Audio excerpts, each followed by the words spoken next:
Hey everybody, this is Carol from the Society of Thoracic Surgeons. This is the Adult Cardiac User Group call for December 16th. We're going to get started now. We will have open phone lines again. If you'd like to speak, just use the raise hand function and we can unmute you. We'll also be taking questions through the Q&A. We'll see how it goes for this time. I'm not sure if we'll be able to get through everybody's questions because it seems that the raising hand function takes a little bit longer.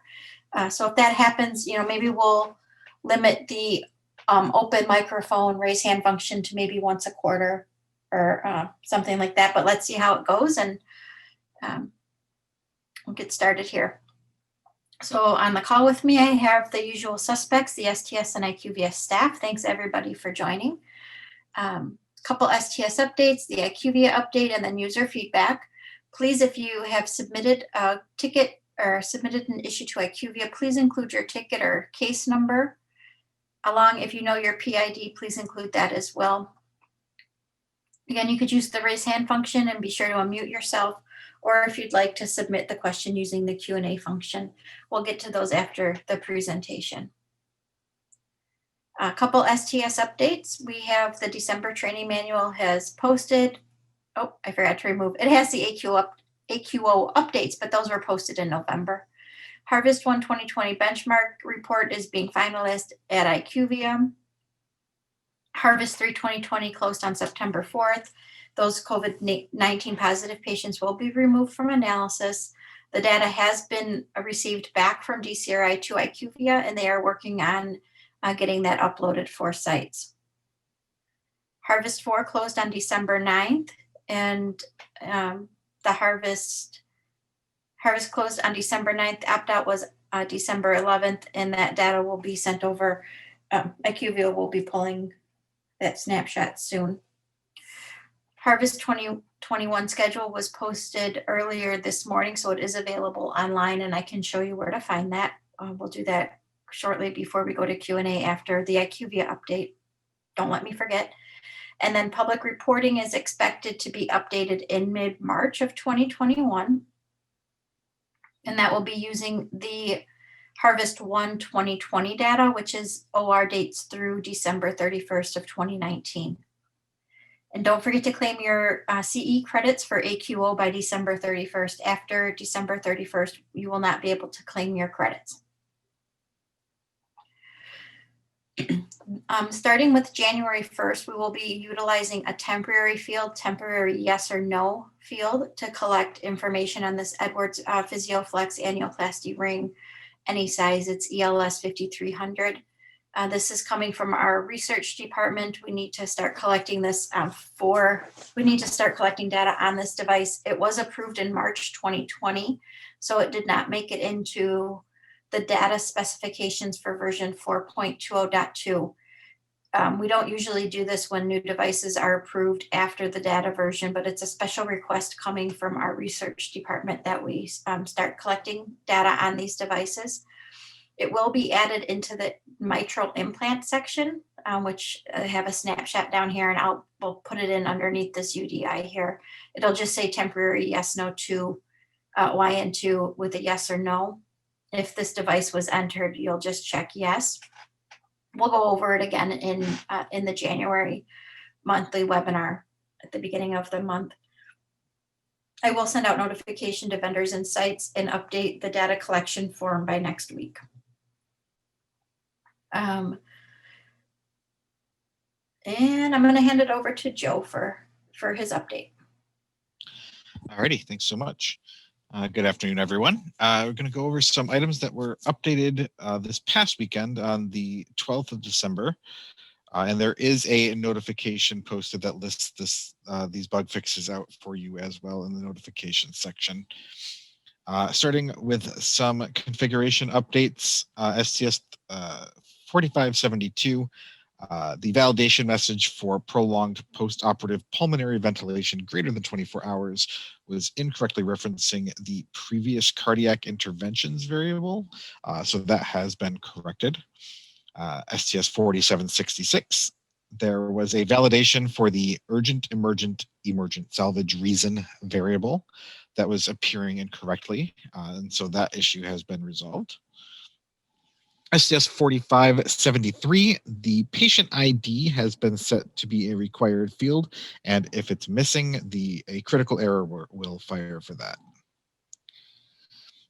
STS 3575 for direct data entry users. We did add text at the top of the case form for direct data entry users to help clarify that cases must be saved as complete in order to be included in the harvest. And you'll see that if you are a direct data entry user, you should already be seeing that text at the top of the page. So make sure that if you are intending a record to be included, that you are checking that complete box before you save. STS 4407 for fields where you can check multiple options, so the multi-select fields, these will now be displayed in columns rather than a single scroll box, which should help make those a little bit easier to read for you. Regarding the non-analyzed or the participant dashboard, STS 3057, we did have a report of a situation where the readmission reason for a readmission was being incorrectly categorized, and so that has now been corrected. And then several items on the last section here related to the missing variable report. So with that release over the weekend, we did correct several issues where variables were showing up on the report when they should not have been. So among the variables that should now be corrected are the AV aorta procedure performed, the RF liver disease child PU class, the HIC MBI number, the organization participates in adult anesthesia section, and the total post-operative ventilation hours. So all those items should now no longer appear in your missing variable report incorrectly. All right, and so that was everything in the December release. Now we have a few items that are currently under review, starting with for direct data entry users, STS 5084. The STS patient ID is displaying an incorrect auto-generated value on the case list. So for direct data entry users, when you're on the cases tab, you may see some incorrect values there, and we are looking at correcting that for you. ACSD participant dashboard 4262. We are working with the STS to improve the functionality of the participant dashboard where it concerns the readout of the operative mortality variable. And so we are making some updates on the calculations behind the scenes based on that feedback from that conversation. And so those items should be added in a future update. STS 4450, an issue with the report logic was referencing the wrong parent field values, was causing deep sternal wound infection to display incorrectly as missing on the dashboard. So we are looking into that issue. STS 4183, there does seem to be a lingering issue with the liver disease child PU class variable where it relates to version 2.9 records. So we are looking at cleaning that one up. And then some notes regarding the MIPS performance report. This is logged under STS 4732. So the updates that are coming are that all measures should exclude patients identified as still in the hospital. And the measured tobacco use screening and cessation intervention, so 226A and 226B, those criteria will be updated to include former smokers in the performance met criteria. All right, and as always, if you have submitted any tickets that we have not discussed on today's call, please rest assured that they are under review and our support team will follow up with you on resolution or confirmation when those issues have been resolved. Great. That's it for me. Thank you, Joe. And I wanted to just give an update. This mortality one is kind of a big deal for sites, and I wanted to let all folks on this call know that STS, IQVIA, and DCR are working closely to make sure that this calculation is updated per the requirements. DCRI does some calculations in the background to get the true definition of operative mortality, which is those patients that died in hospital or those that die within 30 days of OR date if discharged from hospital, discharged alive, died after discharge within 30 days of the OR date. So there's a little bit of extra logic that goes in the background related to the dates on those, that calculation that has to look at operative mortality date, OR date, discharge date, and things like that. But not things like that, but those dates. So it's a little bit more tricky than just displaying an operative mortality field related to how the parent-child, because of the parent-child relationships. So IQVIA is displaying the true operative IQVIA is displaying the operative mortality as it's listed on the data collection form, which is that field MTOPD in the discharge mortality section. That field is excluding the inpatient deaths. So we're working closely with them, like I said, to make sure that we can provide you with another field that shows your operative mortality fields that are including the inpatient deaths. So that is coming, and STS is aware of the necessity for sites to have this number, this operative mortality, the true operative mortality displaying correctly, or displaying the true value for you. Also, we are aware of the elevated need to get that to you as soon as possible. And then the IQVIA support plan, same, reach out to ststechsupport@iqvia.com, or you could call the number 833-256-7187. Tier 1 will route you to Tier 2 or STS, and then we work with vendors or DCRI as needed. It could take 24 hours for a response, 24 hours or 1 business day for a response. When you do reach out, and if you've already have a ticket number, please include that along with your PID so they don't reopen another ticket. Then the resources, the STS National Database webpage, the STS Tech Support at IQVIA.com, or the STS National Database feedback form, which is available on the STS website. And then we can go to questions and answers, but before we do that, I wanted to go back, because we've had about 20 or so people, actually about 30 people join after I did the STS update. So I just want to go back and touch on that real quick. And if I don't get a chance to say before we hang up, happy holidays and a peaceful new year to you all. Our next call is January 6th at 2 p.m. and that will be our monthly webinar. I'm going to go back here to the beginning and just go over the STS updates one more time for those folks that join late. And I know, I don't like to waste people's time, but some of these were pretty important. The Harvest 1 benchmark is coming soon. IQVIA is finalizing the programming issues. Harvest 3 closed. The data is back from DCRI to IQVIA. They're working on uploading that. Harvest 4 data has closed and will be sent over to DCRI in the coming weeks. The Harvest 2021 schedule is posted, and I wanted to take a minute to show you where that is at. 1 second.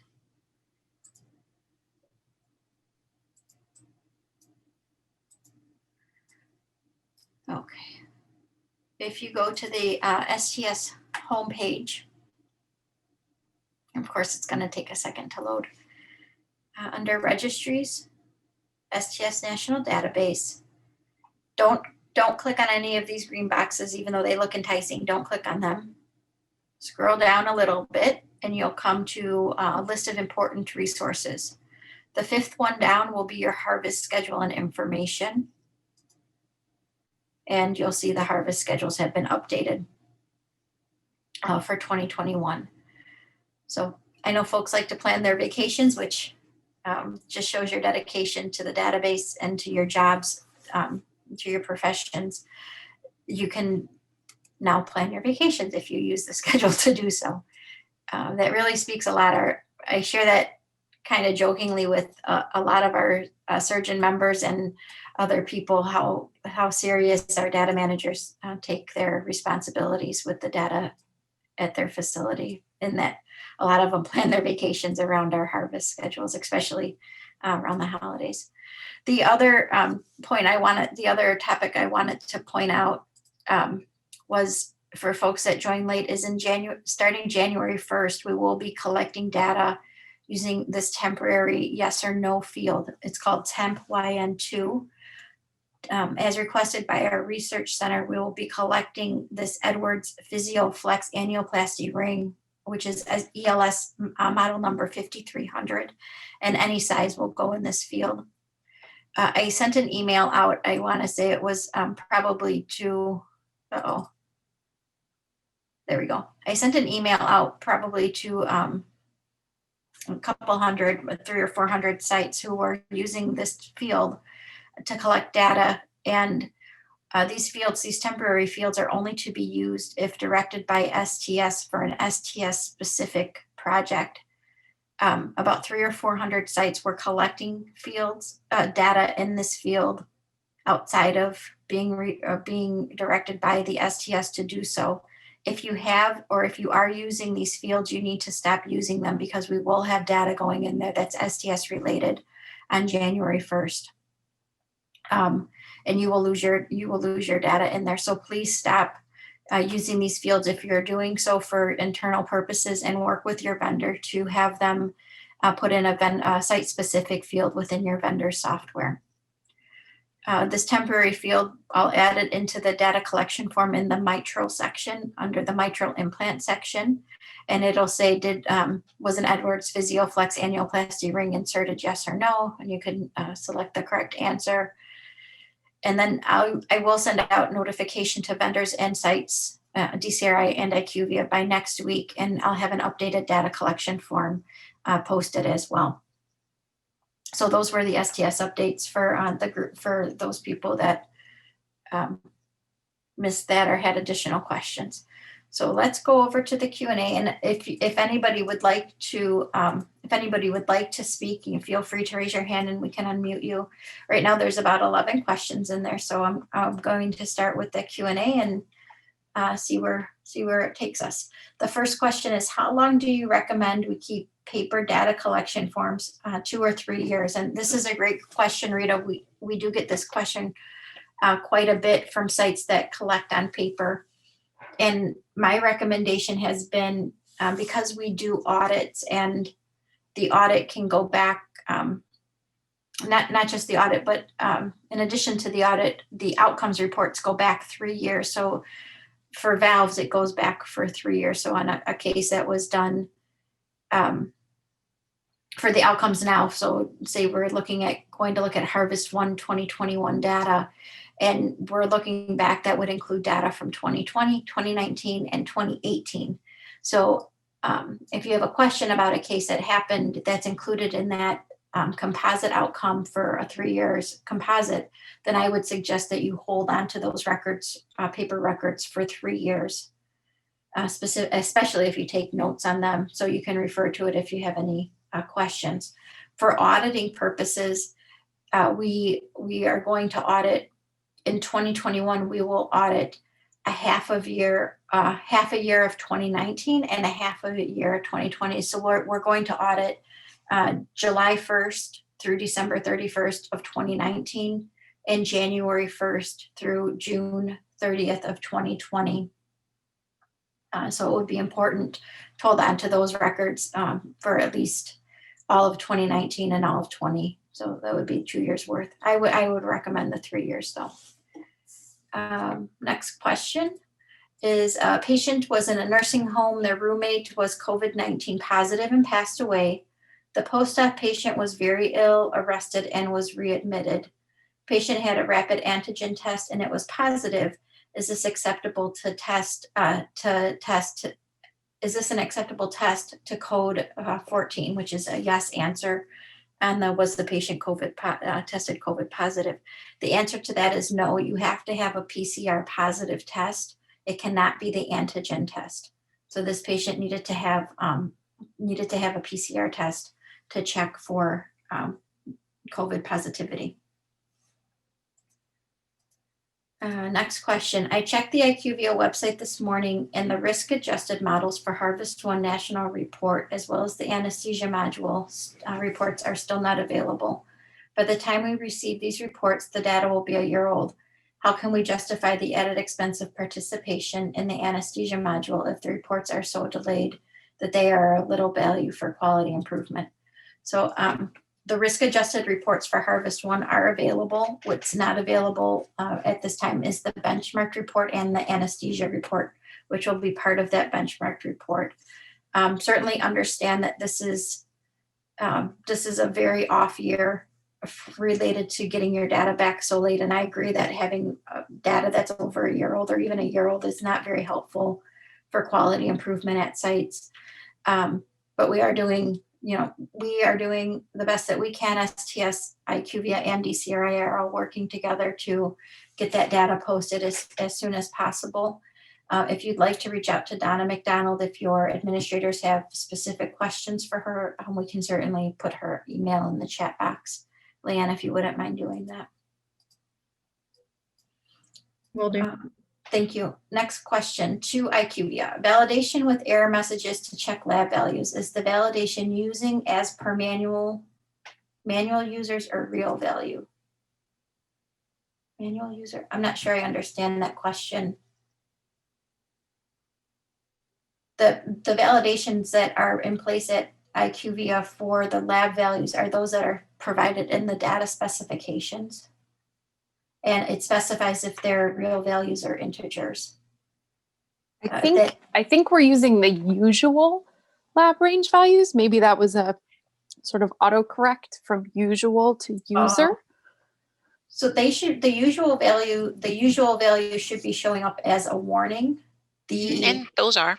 Yeah, and the high and low value should be showing up as critical. Yes, Correct. absolutely right. Okay. Okay, I'm gonna go over to Linda Denning, who is her hand raised.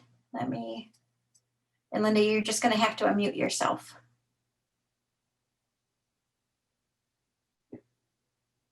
Go ahead, Linda. Oh, we can't hear you.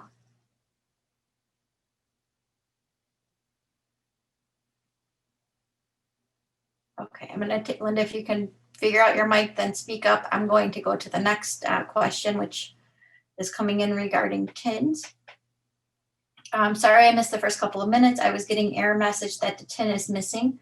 Will this affect the harvest report? Will TIN be required in the future? So right now, TIN, the error will not impact your data going into analysis. It's just letting you know that this is a very important field and you should do your best to try to get this information into your records. TIN is required for MIPS reporting for any physician that you have that's participating in MIPS through the STS.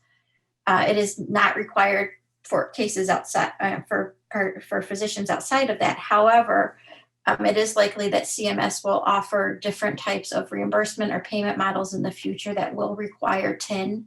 So we're encouraging all sites to get those TINs in, starting with the January 1st, 2020 cases. So in the future, that is available if we need to assist with payment reimbursement for your surgeons through CMS. Linda, are you there? Okay. Yeah, Carol, she had raised her hand accidentally, so sorry about that. Oh, okay, got it. Thank you. Oh, hold on. Okay, next question. I was in the dashboard and noticed that some of the values represented do not have the decimal in the correct spot. Instead of a percentile being 2.0, it was being represented as 20. I do not recall which section this was, but there was multiple areas like this. Can someone review the dashboard and correct them, please?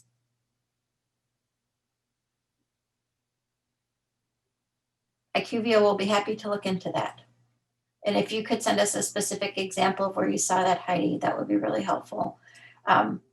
We go in there quite a bit and try to catch that type of information, and I haven't heard that, but maybe IQVIA is aware. Okay, next question. If we are excluding COVID-19 patients from analysis, are these going to be taken out of the case volume count for the participating hospital? So they will be taken out of your the needed number of cases to go into analysis. So if for cabbages, for example, the limit is 10 cabbage patients are required to be included in analysis. If you have exactly 10 patients and 2 of those patients were COVID positive, then you would not meet the requirements to be included in the analysis. We are going to, IQVIA will be providing back raw data on the COVID-19 patients in a separate type of, on the reports, but not included in the risk adjusted reports. Next question, when should we expect our CE certificates? So for AQO, if you, I believe that they are sending them once a month. So if you completed it in November, I think that you should have it. I received mine. I received mine earlier this month. I completed my certification or my certificates in November. So you should have them. If not, Leanne, could you please put Emily's email in the chat box? Yeah, if you don't have, if you feel that you should have them and you completed them in November or October and you have not received them yet, then please reach out to Emily and she can check into that for you.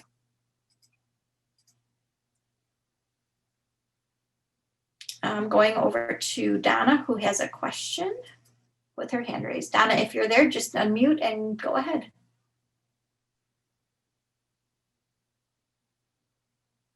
Are you there? Uh-oh. Okay, I'm going to go to the next question.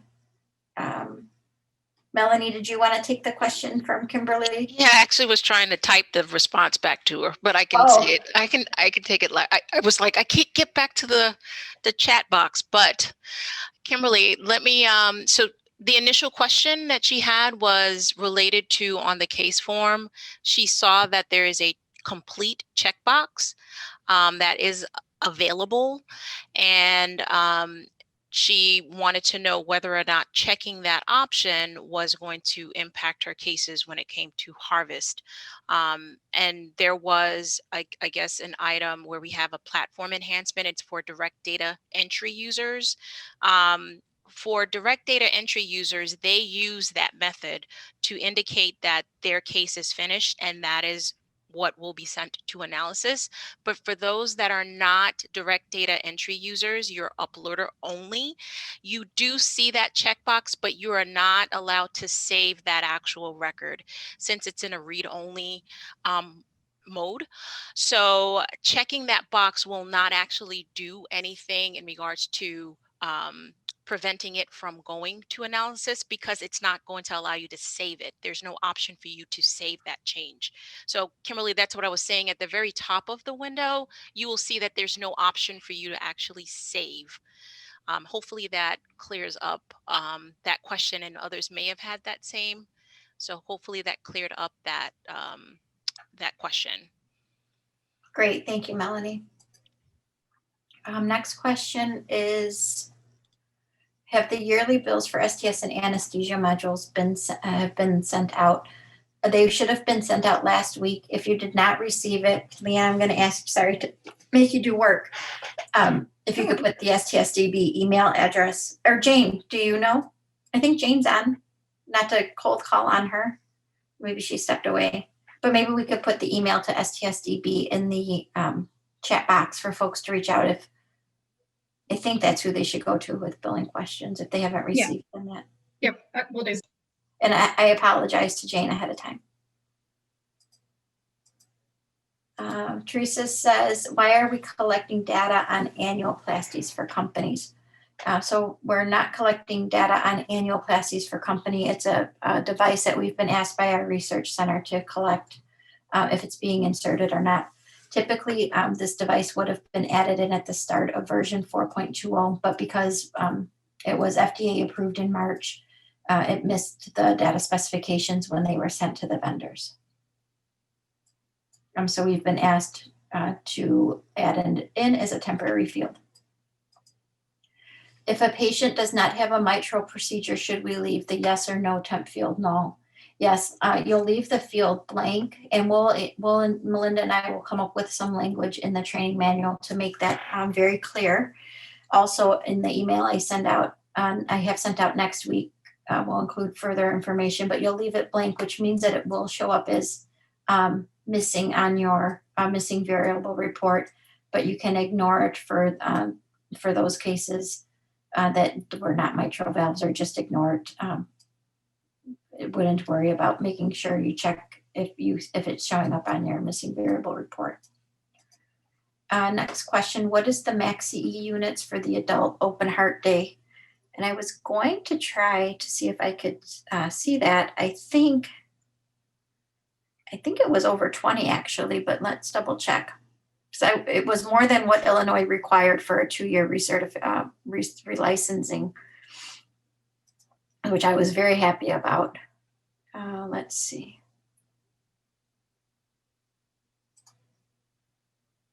Maybe I don't think it's on here. Oh, maybe.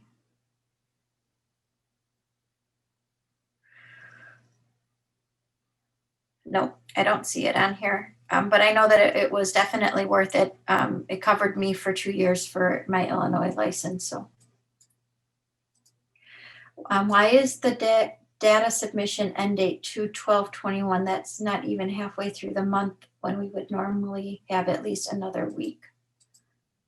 That will give you the 30 days post-op, and that's when we have it because we have to have the data in. Last year we had to move it late because of the original transition over to IQVIA with DCRI. So it's actually the week that it should be is the week of the 12th. Will the new report have a place where the COVID exempt patients will be chronicled? Would be helpful for representation of the population removed from analysis in contrast to our local count. So you'll see the COVID, I'm not sure exactly what you're asking, Heidi, but the report that we have with the COVID patients will show you all of the COVID and I believe how they were coded. Do we have any more information on that, Jeanette or Melanie or Rhonda? It'll be an update. The expectation is it'll be an update to the existing participant dashboard report. So it won't be a whole new report. And the plan is to allow both filtering the COVID positive patients out, as well as to show the response options that were selected on the forms. So you could include everything. You could filter just on the no's. You could filter on the yeses. And then you can see the responses filled out within the updated dashboard. Great, thank you. Next question. Will Harvest One 2021 request cabbage only cases back to 3 years, which is similar to Velca cases? Oh, I think you mean valve cases. I'm not sure. I don't know that we have a date yet when that 3-year cabbage composite model is going in place. We will communicate that out to sites when we have more information on that. Next question. I am fairly new data manager abstracting adult cardiac, cath PCI, and TAVR. I am amazed that there are so many differences in definitions for essentially the same metric. EF in one is the lowest range. Another is the average. Has there ever been meetings of minds in coming up with common definitions? So yeah, actually, we met adult cardiac. Well, I manage adult cardiac for STS, and I am the STS staff manager, I guess, if you will, project manager for the STS side of the TBT registry. And we do meet to review definitions for both databases. Cath PCI should use, I believe they probably use the same definitions as the TBT registry because they pull from the same group of data elements. We do meet to review those definitions, and sometimes we can't always align on our same definition. And because we're using the EF in the risk model, the reason why we use, I think, is ours the lowest, Melinda? No, it's the average. We use the average, but it's a good question. And then we brought it up to the surgeons, and I can't tell you exactly why we do that, but. Well, it even differs in the NCDR registries too, Carol. I mean, the PCI is the lowest, the ICD is the lowest, the chest pain's the average. And average is average. Yeah. So it differs in the NCDR in of itself. So it's pretty registry specific in general. And that's interesting. So one thing we are doing, because that is one of the values that has the lowest audit point, and my guess is because the varying definitions between the registries. So for this audit, we'll instruct the audit company. We'll have a new audit company this year. We'll instruct the audit company that it can be a plus or minus 5 from the value that the site reports to what the value, what should have been recorded. We're giving the sites a plus or minus 5 wiggle room, if you will. So hopefully it'll be better audit this time, because it's so close on most of the audits where we have the discrepancy. It's kind of a weird thing. And I think it's good. We should take that back between STS and ACC and talk more about that. And I'll bring it up on one of our operations calls with our ACC counterparts. To IQVIA, when will issue showing missing for field VAD explant 2 be fixed?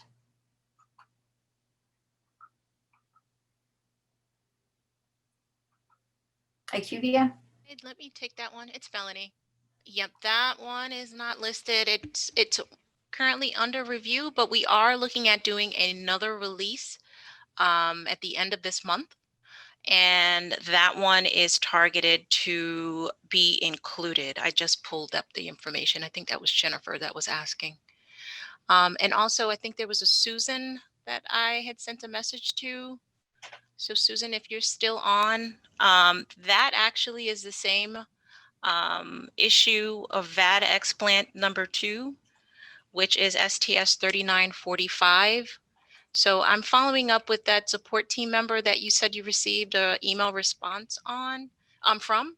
So the issue with VAD explant, again, is for the missing variable report, STS 3945. And we'll update the slide deck also, Carol, so we can include that as another one that's under review.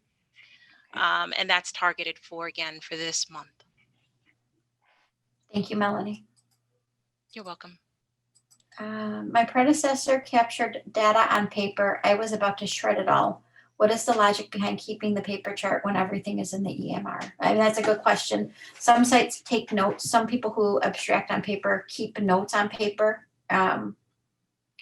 If they did follow up or whatever it may be, whatever they're using their paper charting for. So if you have anything like that, or you did any notes on your paper chart that you would refer back to something that is not in the EHR, then I would hold on to those papers, to the paper, but it's your choice. We don't require you to do that. Can you please answer all questions live? It's very hard to read the answers to some questions while listening to others. The information is important to all of us. So no, I can't talk and type at the same time. Sorry. Our company is participating in MIPS as a group under our ACO, so our surgeons did not sign for MIPS on individual basis. Is there any financial punishment for participating in MIPS at the level of individual provider? Victoria, not that I am aware of. If they're participating in MIPS through your hospital, then they wouldn't need to participate through STS, but I'm not the MIPS person for STS, so I would defer you to Donna McDonald, and Leanne can put her email in the chat box for you. She'll be able to answer every and all things about MIPS. Next question. For COVID-19 exclusion, is that for only the patients who tested positive prior to the procedure, or while still in the hospital? It's any patient who has tested yes. So any, I'll turn over the form here. So any yes that you, and I just thank you, Leanne, for typing in all those email addresses. This is the data collection form, and it's in the risk section where we have the MIPS fields. Any patient that you code 11, 12, 13, or 14 on any of these choices will be excluded from analysis right now, regardless of the date that they tested positive. We will look at it once we get this data back from in our PUF file from DCRI, which will go to our research center. We will look at this more closely at the surgeon leadership level, and look at the dates, look at all of these choices and see the impact. And we may start excluding cases related to date and when it occurred to compared to surgery. But that's in the future, and that's something senior leadership, surgeon leadership will decide at STS. So for right now, for Harvest 4 2020, we will be excluding Harvest 2 and 3 and Harvest 4. We will be excluding any yes from analysis. I had additional questions regarding post-op patients and COVID PCR testing. I do have an additional question. During the monthly calls, the conversation was had that unless you have that positive PCR, we cannot take yes or code 11. If I am to use the below FAQ, I would then be coding based on the patient self-reporting to us that they had a test and use code 11, yes, per surgeon leadership, that can be accepted. And that's correct. Melinda, do you want to speak on that? Because we did clarify that with the surgeons. We did, and I actually communicated with Joy, I think just yesterday about this. So per the surgeon leadership, if the patient tells you, you're doing a follow-up call, I think that was the example in the FAQ. Can't remember exactly, but you're doing a follow-up call and the patient says, yes, I had a positive PCR test, then we can accept that. The patient has told you that they have had that, and the surgeon leadership agreed that that was acceptable to take. Okay, thank you. And I see Joy just put her hand up, so I'm gonna unmute her, and then there was one before her. So Joy might have some clarification on this question, so I'm going to take her. And Joy, if you're there, you just have to unmute yourself. Hi, how are you? Oh, good, you worked. Good. How are you? Hi.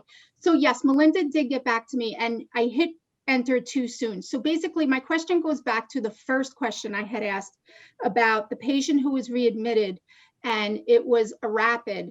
And if we're not allowed to take the rapid, which is, documented and it's a physical test, why is it that we could take a patient self-reporting? Because to be honest with you, how do we know these patients know the difference between a PCR or a rapid antigen test?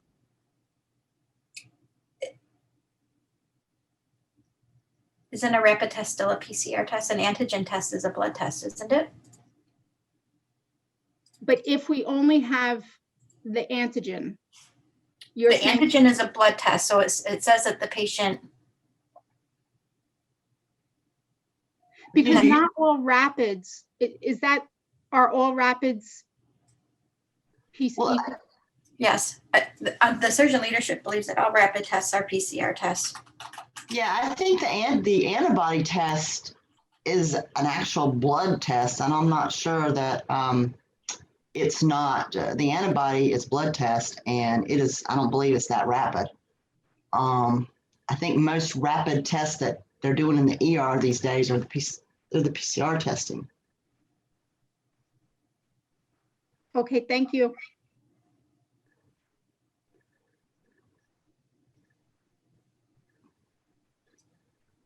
Okay, and thank you. Thanks, Melinda. And then let's see, I'm not sure your name, but I'm going to unmute you. Go ahead if you could unmute yourself.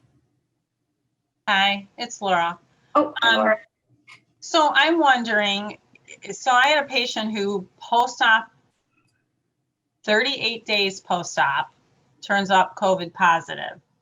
I am assuming that I'm supposed to hit 10 for no because they are 38 days post-op and not 30 days post-op. Is that correct?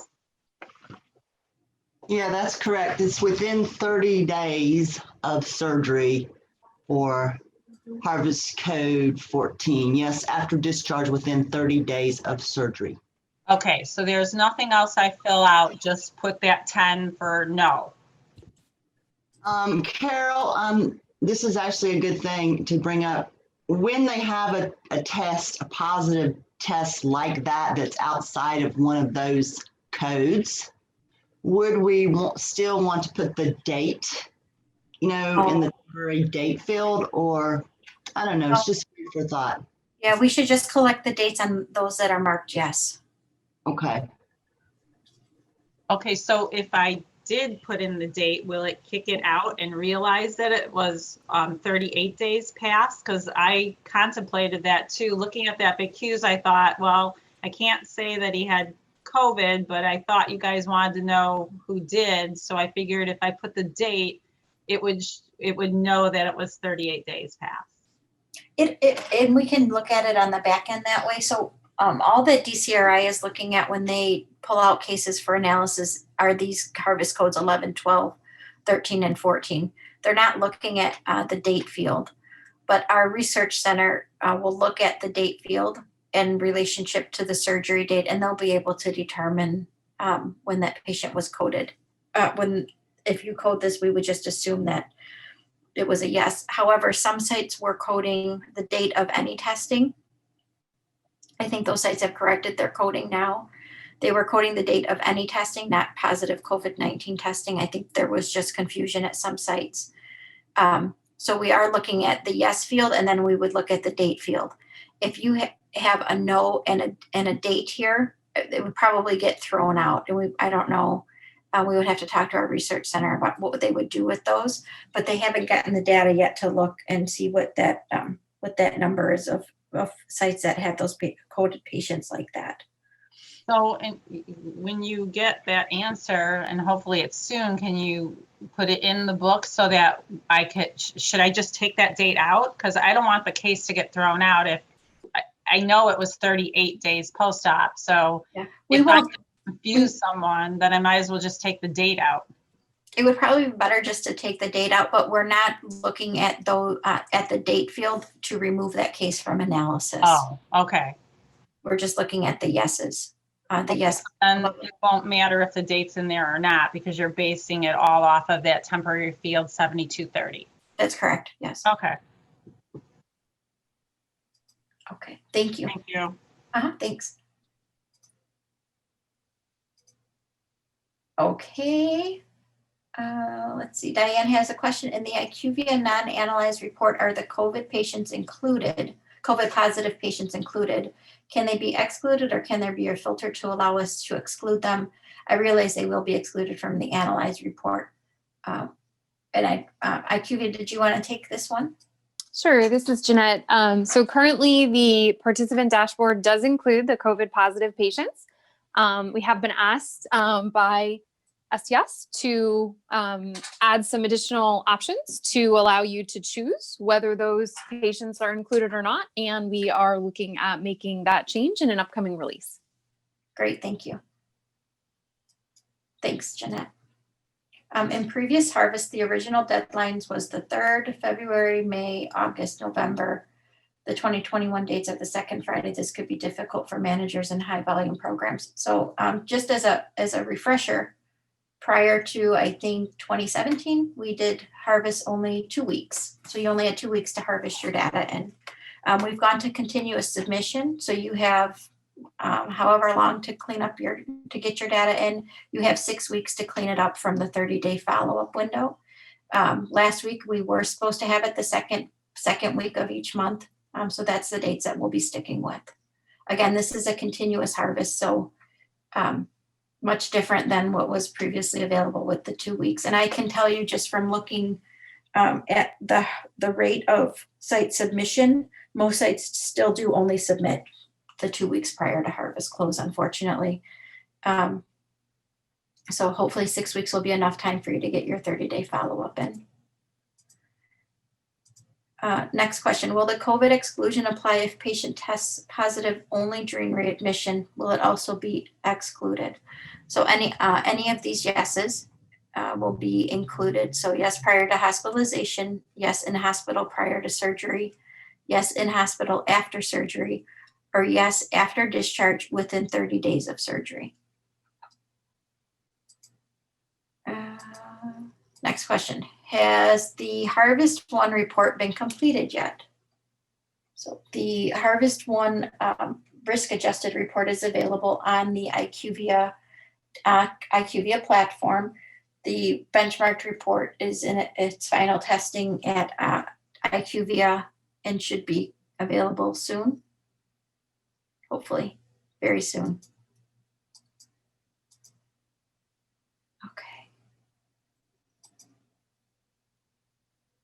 Okay, my 3-year data submission resulted in many duplicates. For example, my cabbage mortality had 1 duplicate. My raw data reflects results based upon the wrong number of patients. How can I be confident that what is ultimately reported by DCRI is based on actual numbers and not the inflated numbers showing on the IQVIA dashboard. This has been an ongoing problem. I'm a little nervous about what the risk-adjusted numbers will show. So IQVIA, did you want to take this one? I'm not sure. There's kind of a lot there. So the data that is analyzed by DCRI is exactly what is sent with them.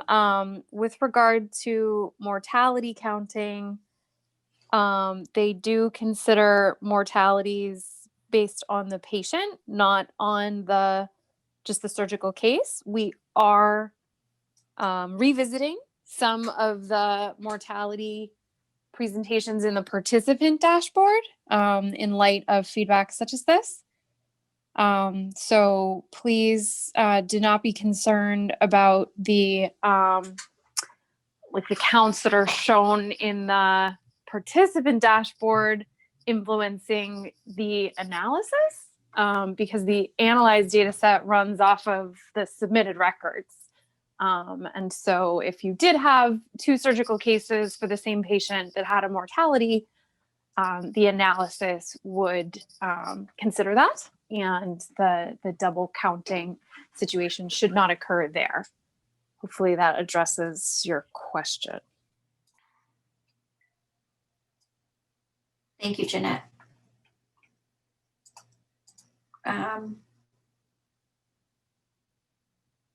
Questions are being typed by some members of the team to some questions while you are addressing others.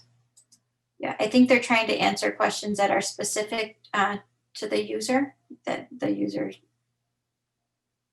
and user submitted in. Thanks for letting me know. If a patient tested positive in November and then tested negative before surgery in December, do we ignore the positive test in November? Melinda, I'm going to let you take this one because I know that we've answered something similar about positive, negative testing. And I don't want to. From my understanding, from what we've discussed, that we want the positive test. So if the patient tested positive in November and then tested negative in December, we still want to capture that positive test, unless I'm under the wrong impression. No, that's what I thought too. And I just didn't want to, because I know we had talked about it, and I think it had been brought up on a previous call. And I thought we put clarification in the training manual on it. I think it is in there that we do want to collect the positive test. And like I saw further down in this chain of communication that even, because we do have that one, is it code 10, where it's prior to surgery. So any positive we would want. I don't think we have a date restriction on it, is what I'm getting at. Right, I think you're right.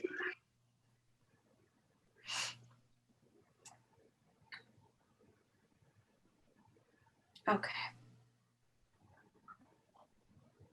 Thank you. Regarding COVID tests, are positive saliva test results acceptable? It has to be a PCR test. And I think we have pretty detailed instructions in the training manual. I thought I just had something pulled up, and I'm not sure where it went.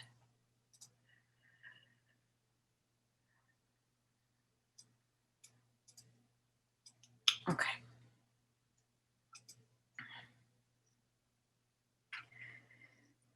So I think that this is, and I'm not going to read through this, but I think this will explain some of the differences. The rapid testing is PCR testing. It's not an antigen test. Antigen test is a blood test that checks for antigens in your blood. Oftentimes the labs, the blood banks will do these as they're collecting blood to check for antigens in your blood. So I'm not sure, but UC Davis has a nice website that will explain the difference in the different types of testing. Beth, when you say antigen testing is often referred to as a rapid test, I don't believe that is completely true. I believe a rapid test is a test that has fast turnaround results and could be a PCR test, not an antigen test. And And those rapid tests can be turned around in as little as 24 hours, but they are PCR testing. Yeah, I think the key here is that we want the PCR testing, and there are lots of different types of testing out there, and they're probably still developing new types of testing. So the key here is the PCR. So when you're looking at your test results, that's what we're really looking for, that type of testing. Thank you, Melinda. Why was rheumatic removed for mitral disease? It's listed for other valves. So it's here, rheumatic is here for mitral. It's considered a class 3A restricted leaflet mobility. So maybe you just missed it on there. Next question. If my site is not entering the TIN now, we should start entering that starting January 1st, 2021. Is that correct, or do we need to go back? We really, STS is highly recommending that you go back to January 1st, 2020 and enter those TINs. We're not going to make you do it, and it's not going to stop your data from going in, but if CMS decides that they're going to do something using TINs for surgeon reimbursement for a larger population outside of MIPS, you will have to go back and re-enter them. So we're just recommending that you do that now. Next question. In my institution, our lab labels nasal swabs as PCR nasal or rapid nasal. The rapids do not say PCR. Does that mean I can accept the rapid test since it is a nasal swab? I have not been coding the ones that say rapid, and I think it will say PCR positive. So I would check with your lab if that's a PCR test or not. It should be a PCR test that you need to code yes. I think a previous question was asked about the rapid antigen test done by saliva, not antibody test done by blood. Can we count rapid antigen test along with the PCR test? No, it has to be a PCR test, not an antigen test.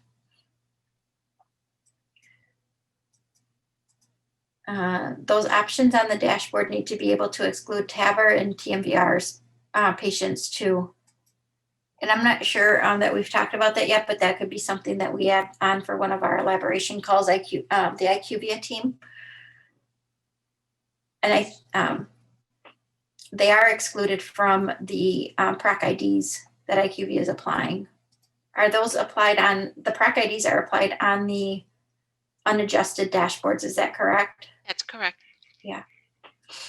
So they are applied in the unadjusted dashboards already. Rapid tests are considered more accurate and okay. PCR testing is the hallmark testing, and according to UC Davis, rapid tests are considered PCR testing. So if you're using different terminology at your facility, then I would check to make sure that those are PCR tests. How do we code 7016 substance use and counseling if the patient was negative for drugs, alcohol, and tobacco? The patient was screened and answered no. Do we enter no for 7016? No, you answered yes because you screened the patient.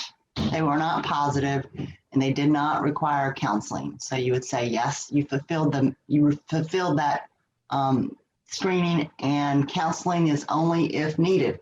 And in this situation, you didn't need counseling. So you would say yes, you fulfilled that measure.